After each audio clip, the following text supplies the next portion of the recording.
చాలా సంవత్సరాలు ప్రార్థన తర్వాత పెళ్లి చేసుకున్నాడు ఒక యవనస్తుడు. అతనికి మంచి పేరుంది. ఆ యవనస్తుడికి పొలంలో ధ్యానం చేస్తా నా జీవిత భాగస్వామి ఎలా ఉండాలి అని దేవుని దగ్గర మొరపెట్టుకుంటా ఎదురు చూస్తూ జీవించాడంట. దేవుని దగ్గర పాదాలు పట్టుకుని నీ చిత్తంలో ఉన్నామని నా జీవితంలోకి నడిపించయ్యా అని అన్ని రీతిలుగా అన్ని రకాలుగా ప్రార్థన చేస్తే ఒక ఆమె ఆ యవనస్తుడి జీవితంలోనికి వచ్చింది. ఎవరామె రిబ్కా. పొలంలో ధ్యానించి ఎదురు చూచింది ఎవరు? ఇస్సాకు.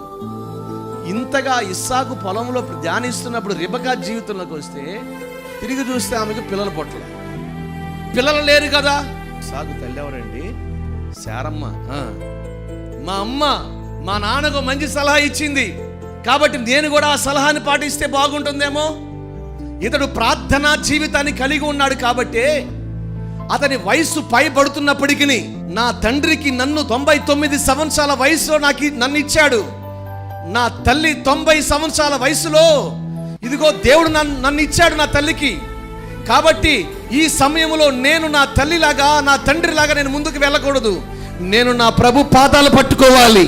ఉపవాసాన్ని చాటుకుని గోనె పట్ట కట్టుకుని దేవుని సన్నిధిలో అంగలార్చాడు. ఇన్ని సంవత్సరాల ప్రార్థన ప్రతిఫలముగా నా జీవితంలోకి తీసుకొచ్చిన రిబ్కాకి ఎందుకు నువ్వు పిల్లల్నివ్వవు? దేవుని ఎదుట పోరాటం చేశాడండి. అతని ప్రార్థన యెహోవా ఇస్సాకు చేసిన ప్రార్థన ఆలకించి రిబ్కా గర్భమును తెరిచెను. అక్కడ రాయబడిన మాట, భర్త చేసిన ప్రార్థన వినంట భార్య గర్భాన్ని తెరిచాడంట దేవుడు.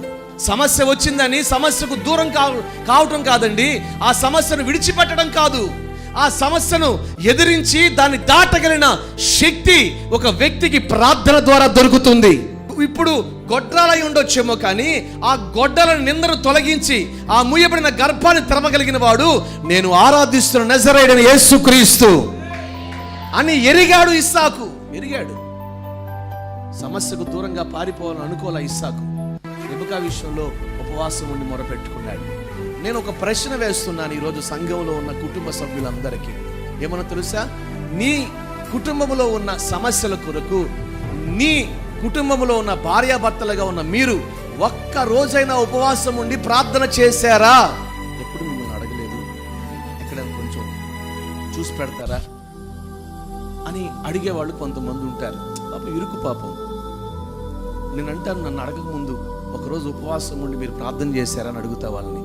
భార్యాభర్తలుగా మీ కుటుంబ సమస్యలను దాటి ముందుకు వెళ్ళడానికి ఒక రోజు ఉపవసించి దేవుని పాదాలు పట్టుకుని ప్రార్థన చేశారా? అటువంటి అనుభవం ఎవరికైనా ఉందా? ఇక్కడ చాలా తక్కువ కనబడుతుంది అటువంటి అనుభవాలు. నిజమే, కుటుంబాల్లో ప్రార్థన అనే బలిపీఠము పడగొట్టబడి ఉంది కాబట్టి హద్దులు విశాలపరచబడట్లేదు. ఇక్కడ వేసిన గొంగలి అక్కడే అంటే గల కారణం, మన కుటుంబ పరిస్థితులు ఉండడానికి గల కారణం ఏంటంటే ఆ కుటుంబంలో ఏం లేదంటే బలిపీఠం, ప్రార్థన బలిపీఠం నిలబడి పడగొట్టబడి ఉంది.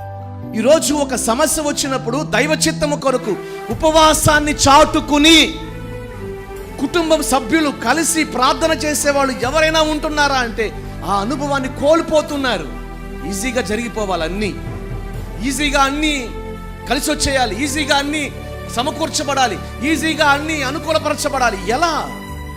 దేవుడు ఒక గొప్ప కార్యాన్ని చేయాలంటే ఒక దినం నీవు నీ కుటుంబ విషయంలో కలిసి ప్రార్థన చేస్తేనే కదా. ఈ విషయంలో నేను సంఘాన్ని కోరుకుంటున్న సంఘంలో సభ్యులకి, భర్త ప్రేరేపించబడుతూ ఉంటే ప్రార్థనకు భార్యలరా మీరు సహకరించండి. భార్యలు ప్రేరేపించబడుతుంటే ఉపవాసానికి భర్తలారా మీరు ప్రోత్సహించండి.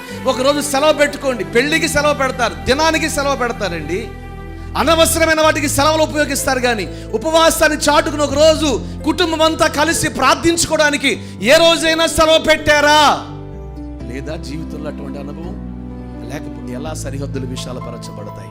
అందుకని అంటాడు నా ప్రభు, ప్రార్థన బలిపీఠమును కడితే దైవశక్తి పరలోకం నుంచి దిగి వస్తుంది. నీ భార్య అనుకునేది కాదు, నీ భర్త అనుకునేది కాదు, దేవుడు ఏమనుకుంటున్నాడో అది మీ ఇద్దరి ఐక్యత మధ్య కలుగుతున్న ప్రార్థనను బట్టి దేవుడు ఆ మార్గాన్ని తెరిచి నీ కుటుంబాన్ని నడిపిస్తాడు. చప్పట్లు కొట్టి గట్టిగా చెప్పాలి హల్లెలూయా. అది నీ బిడ్డ విషయంలో అయినా, అది నీ వ్యాపార విషయంలో అయినా, అది మీ ఉద్యోగం విషయం, నీ ఆరోగ్యం విషయంలో అయినా చక్కని మార్గాన్ని ఈరోజు అందుకునే ప్రభు అంటాడు, నేను కడతాను మరలా మిమ్మల్ని. టుడే ఈరోజు అటువంటి అనుభవం లేని వాళ్ళు ఈ రోజు నుంచి అయినా సమస్య వస్తే ఇద్దరు కలిసి ప్రార్థన చేయండి. పిల్లలను పెద్దలను పెట్టుకొని ప్రార్థన చేయండి. అప్పుడు దేవుడు మీ కుటుంబంలో గొప్ప కార్యాలు చేయనుగాక.